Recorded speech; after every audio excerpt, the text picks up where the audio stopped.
We turn to that murder mystery that has gripped Canada. It did seem like you were watching a work of fiction, not reality. Tonight, the mystery deepening behind the double homicide of one of the world's richest couples. But of course, truth is often much stranger than fiction, as I learned as I went on with the reporting. Their murder has shaken the political establishment, with many wondering who could have wanted to see them dead and why. This was just a seismic event in the history of Canadian business and Canadian news. Now police want to know who would want them dead. We are now well over a year after their deaths, and they remain completely unsolved.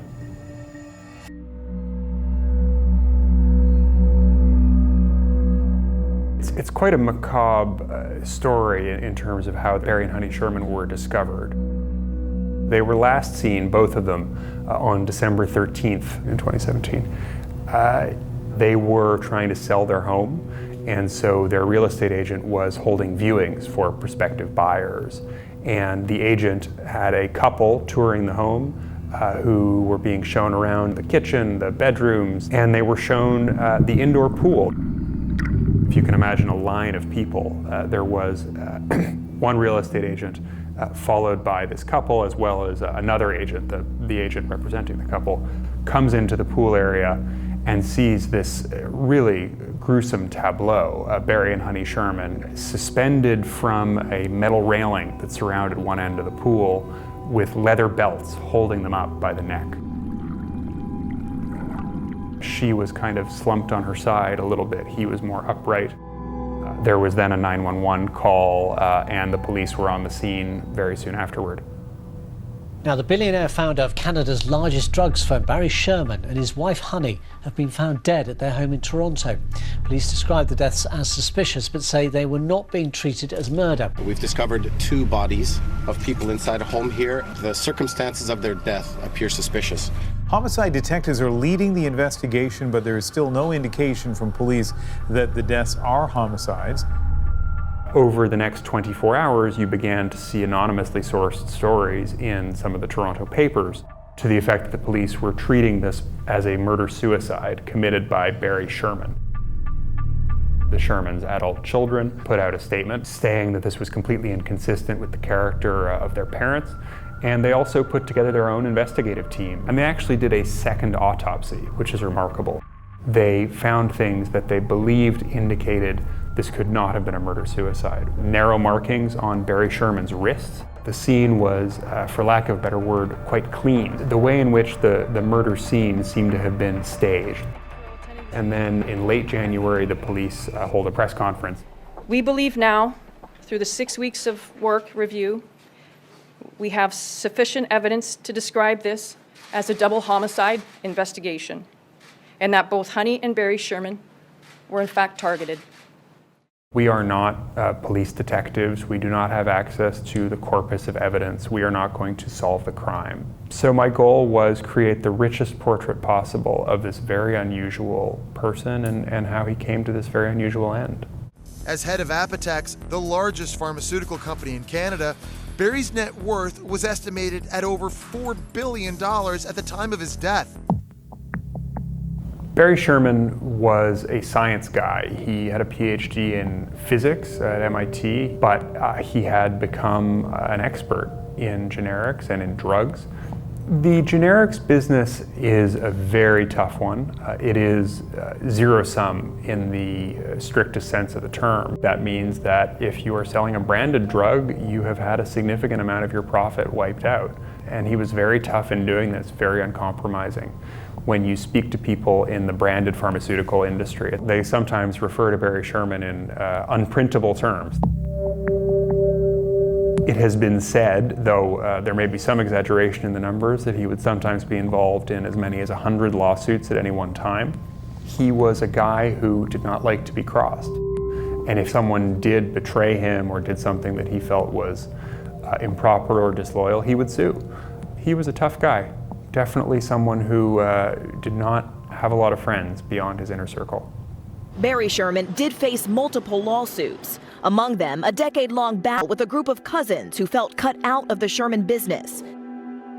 These murders had sort of a Murder on the Orient Express quality to them. There was a long list of theories out there. Someone who everyone looked at very quickly was Barry Sherman's cousin, Kerry Winter, the son of Lewis Winter, the founder of Empire Laboratories, the company where Barry worked as a student and later ended up owning. And Kerry and his siblings have been engaged in a legal battle, alleging that he owes them 20% of Apotex, that they were done out of their inheritance. He cared about one thing: money, making lots of it, and not caring who he destroyed, who he stepped on. That is a very bitter legal battle, and it's one where Kerry has expressed publicly and otherwise a lot of anger, said some things that certainly did not make him less of a suspect. I probably had reasons to lash out, to do the dirty deed. But here he is, over a year later, walking free and unarrested. So I think it's safe to say that he had nothing to do with this. Police say they are still talking to neighbors, witnesses, family members, business associates, anyone who knew anything about the Shermans' lives or even their last hours. One of the things I was astounded by when I started reporting this story, and it's something that I really had no inkling of, was the extent of some of Barry Sherman's entanglements with really inadvisable financial deals, businesses, and this put him into bed financially with a lot of people who really most high-level pharmaceutical executives would never have anything to do with. Kevin Trudeau, now in jail. Another convicted fraudster called Sean Rutenberg convinced Barry Sherman to invest in an online trivia app. The introduction in that case was made by someone called Myron Gottlieb. Gottlieb and Rutenberg had actually met in jail. And the most dramatic of these involvements, though, over the years was someone named Frank D'Angelo. He is something of a B-list celebrity in Canada. He's well known as a director of movies that don't typically get great reviews. Barry Sherman invested in most of these films. Do what you gotta do.